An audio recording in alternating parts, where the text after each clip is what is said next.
Close your eyes for a moment. Imagine you wake up in the middle of the night and nature calls. You reach for the light switch, but there's no electricity. You walk outside, but there's no bathroom, no toilet paper, no running water, nothing. Just darkness, cold air, and silence. Now imagine, this is not a dream. This was real life for billions of people throughout history. Long before porcelain bowls, flush handles, and scented air fresheners, humanity had only one option: the earth beneath their feet. For thousands of years, people survived without modern toilets. But how? How did they maintain hygiene? What did they use instead of toilet paper? How did entire civilizations function with no plumbing? Let's take a journey through time, across continents, and deep into human ingenuity. You'll discover how people adapted to one of life's most basic needs without the luxury of a toilet. Thousands of years ago, in the vast deserts of Mesopotamia, the first cities began to rise. With cities came people, and with people came waste. The ancient Sumerians didn't have toilets, but they weren't clueless. They created rudimentary drainage systems, trenches that carried waste away from living areas. Some wealthier homes had simple clay holes with sloped channels, and the waste drained into pits outside the house. But the real change began in the Indus Valley Civilization, one of the most advanced ancient societies. Over 4,000 years ago, they built homes with private latrines, small rooms with drains that connected to a covered sewage system. It was brilliant. But still, these weren't toilets as we know them. People squatted over openings that carried waste outside, far better than other parts of the world at the time. Meanwhile, in ancient Egypt, most people relieved themselves outdoors or in clay pots, which were then emptied manually. Only the royals had access to more refined systems: stone seats with sand or ash, changed by servants. Cleanliness was considered divine in Egyptian culture, so they used water for washing and perfumed oils to mask odors across the seas. Ancient Chinese homes used chamber pots made from bronze or porcelain. These were used during the night and emptied each morning. But even more fascinating, they used sticks wrapped with cloth or silk instead of toilet paper. Later on, during the Tang Dynasty, actual paper was used for cleaning, making China the first place in the world to invent toilet paper, centuries before it appeared in the West. In ancient Rome, public toilets were common, but they weren't private. Dozens of people sat side by side on stone seats with holes, engaging in conversations or even business deals while doing their business. Below the seats, water flowed to carry away the waste. For cleaning, they used a shared sponge on a stick, dipped in vinegar or salt water. Hygienic? Maybe not. But functional? Absolutely. But not all cultures had such solutions. In medieval Europe, hygiene took a sharp turn. The fall of the Roman Empire meant the loss of sewer systems and public baths. Castles used garderobes, stone shafts built into the walls, where waste dropped straight into the moat or ground below. The smell was unbearable. Common folk used chamber pots or simply squatted in open fields, alleyways, or even behind trees. In fact, many people believed bathing was dangerous. It was thought that water could open the pores and let in diseases. So while waste was piling up in streets, people stayed dirty, wearing perfumes and powders instead of washing. It wasn't until the 19th century that public health began to take hygiene seriously again.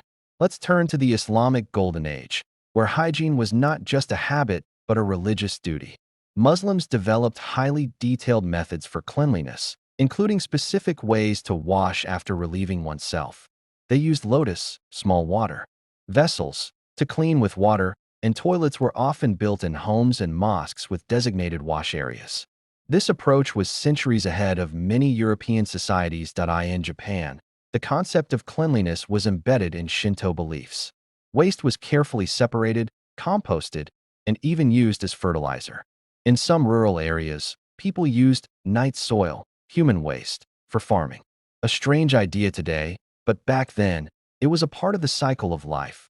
Toilet paper, as we know it, is a modern invention. In many places throughout history, people used leaves, stones, corn cobs, moss, or even seashells. In colder regions, snow was used. In tropical areas, water or coconut husks were common. Every culture found its own solution. Not perfect, but practical. So, how did people stay clean? The answer is, they adapted. They used what they had.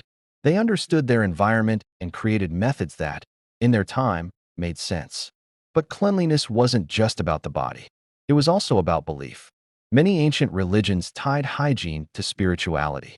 From Hinduism's ritual bathing in rivers to Jewish mikveh baths, water became a symbol of purity, both physical and spiritual. Despite all this, disease was rampant. In cities without sanitation, outbreaks of cholera, dysentery, and typhoid were common. Human waste polluted rivers, and streets stank in the summer heat. Only in the last 200 years has modern plumbing transformed our world. Yet the story doesn't end here. Because in some parts of the world today, millions still live without toilets. The struggle for sanitation continues. And the history of toilets?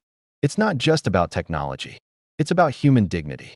But what about the places that still don't have toilets today? What solutions do they use? And how did the modern flush toilet come into existence?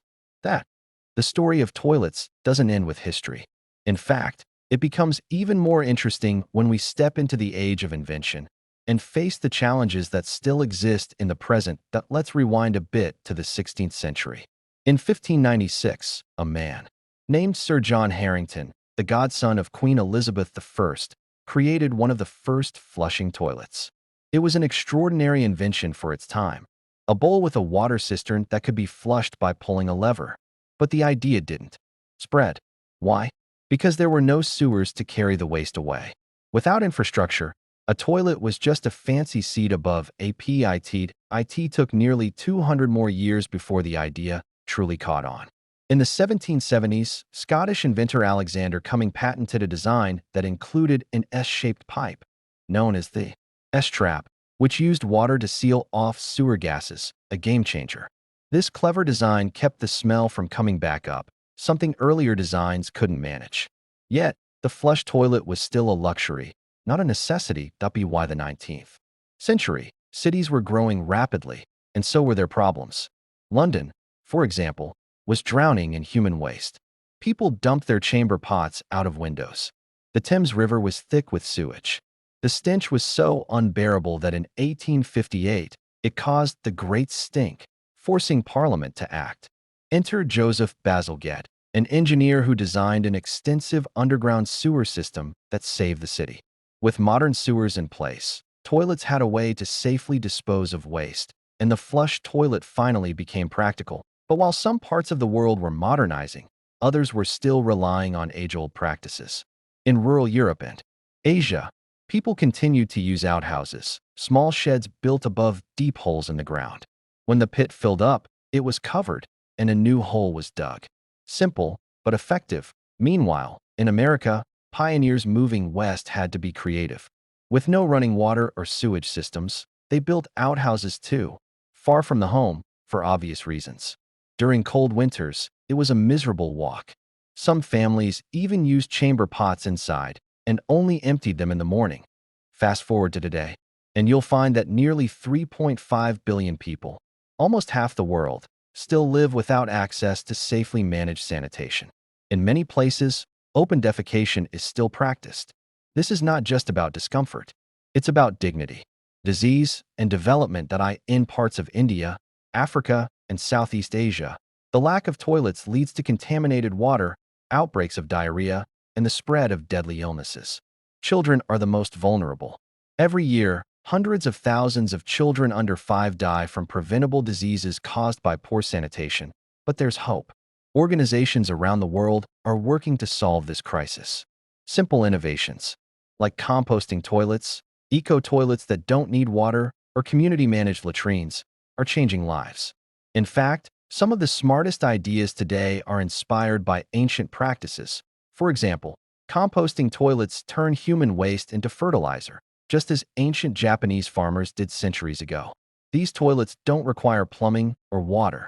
They're sustainable, cheap, and incredibly useful in places where infrastructure doesn't exist.